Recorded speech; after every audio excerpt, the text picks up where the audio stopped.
Napakaraming skills and livelihood training program na sinasagawa ng UWA office dito sa South Korea taon-taon. Tulad ng baking, sewing, photography at marami pang iba na makakatulong sa atin kung sakaling matapos na ang kontrata natin. And for this video, iisa-isahin natin kung ano-ano ang mga nakahilirang schedule ng iba't ibang upcoming trainings na inihanda nila sa taong 2024. Pero bago natin pag-usapan yun, pag-usapan muna natin kung bakit kailangan nating maging active member ng UWA.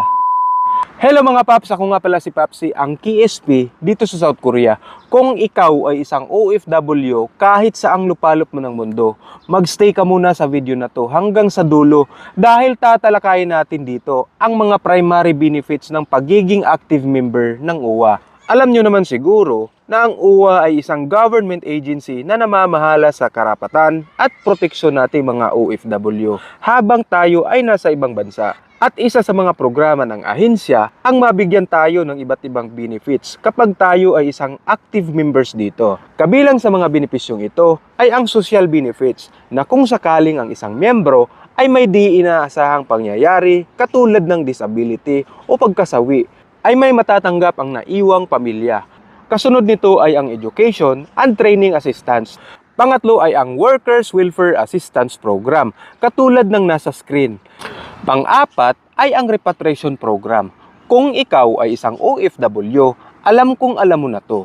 Gusto ko lang uliting muli at baka maalala mo na kailangan mo na palang mag-renew sapagkat magkano lang naman ang $25 in 2 years period kung ikukumpara natin sa mga benefits dito. Hindi naman natin kagustuhang may mangyayaring masama sa atin, kaya mag-focus tayo doon sa educational assistance para sa mga anak natin, lalo na't nagkukulihiyo na. Panglima at ito ang paborito ko, na kung saan ito ang pinaka-main topic talaga para sa vlog na to. Ito ay ang reintegration program, which is kasama dito ang mga skills and livelihood training programs na sinasalihan ko dito. Ito maliliit. Kayo po siya kaya kailangan dapat yung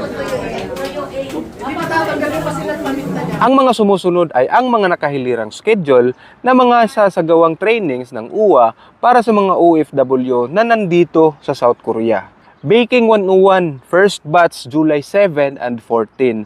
Second batch August 11 and 18. Hair Science July 21, 28 and August 4. So 3 linggo ito mga Paps. Pinasosyal pa yung pangalan, Hair Science. Photo Editing, first batch August 25 and September 1. Second batch September 22 and 29. Basic Videography October 6, 13 and 20. Basic Sewing September 7, 14, 21 and 28. Bali 4 na Sabado po ito mga Paps. Maliban dito, ang lahat ay gaganapin na sa araw ng linggo. Basic CPR October 27, Korean side dish making November 10. Katulad ng sinalihan natin noong April yata yon nitong taon na to.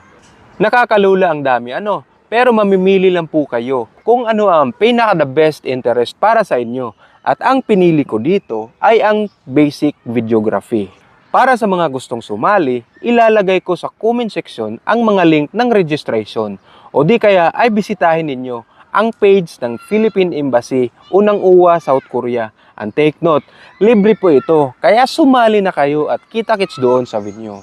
So isa sa mga matutunan ko dito, malay natin na magagamit ko siya sa Pinas bilang pangkabuhayan, no? Maliban na lang kung nakakasiguro ka ng may nag-aantay ng mas magandang opportunity para sa'yo kung sakaling umuwi na tayo. Okay na po. Pero meron na po. Abangan ko po yung mga bagong post ng ma'am, Yes yung OWA. Ako. Sige, thank you ma'am. Attend kayo Yes po.